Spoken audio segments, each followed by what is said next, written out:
Welcome everyone, Leif Shirus and Luke Jensen as we wrap up the Washington Kastles hosting the Kansas City Explorers in the nation's capital. First up, women's doubles featuring Venus Williams and Anastasia Rodionova. They were taking on Simmons and Luzhanska, and the Kastles came out strongly at the start. Well, they had a plan to go right at the net player. Whoever it was, it didn't matter. They wanted them volleying, and they really showed a lot of power and patience. Look at that. That was a headshot from Rodionova.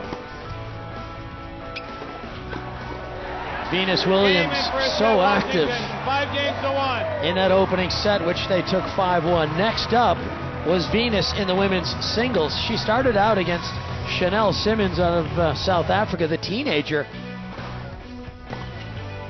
And Venus had a couple of problems dealing with the left-handed slice, the serve, and the forehand, but it didn't take long before the power showed up. They ended up substituting for Simmons, who just didn't have enough. That was a deciding point that went Venus's way. And this was Titania Luzhanska that was subbed in. But again, Venus didn't matter. Best shot of the set was that short angle backhand. Venus took it 5-1. Kastles up 10-2. Men's doubles next. A chance for the boys to come out and flex their muscles. Qureshi and Monroe for the Explorers. Hayes and Reynolds for the Kastles. Pretty exciting because we really saw Leander Paes come out of his shell and do stuff like this. I'm just sprinting and running around. Nick Monroe showed a lot of quick hands and feet. Guy's top 100 in the world in doubles. He can play.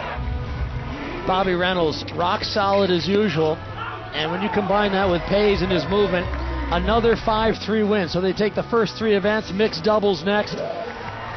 Paes and Rodionova. Well, Rodionova was able to really get some nice serves in, and then it was the short angles from Paes. Lots of dominating volleys. It's tough to keep the ball away from Paes. He's so active up at the net. So 4 events in a row. The men's singles to finish, Bobby Reynolds and Nick Monroe. And Monroe had moments where he was sharp. He never really gave up on his ability to play some big tennis. But Reynolds, this was a massive passing shot. Reynolds, the closer for the Kastles. So many good things coming down the finish line. He acknowledged that Venus started things off, and he was able to finish. It made it more comfortable for him. 5-0. The Kastles extend their match win streak now to 26 in a row. They take down the Explorers 25-8.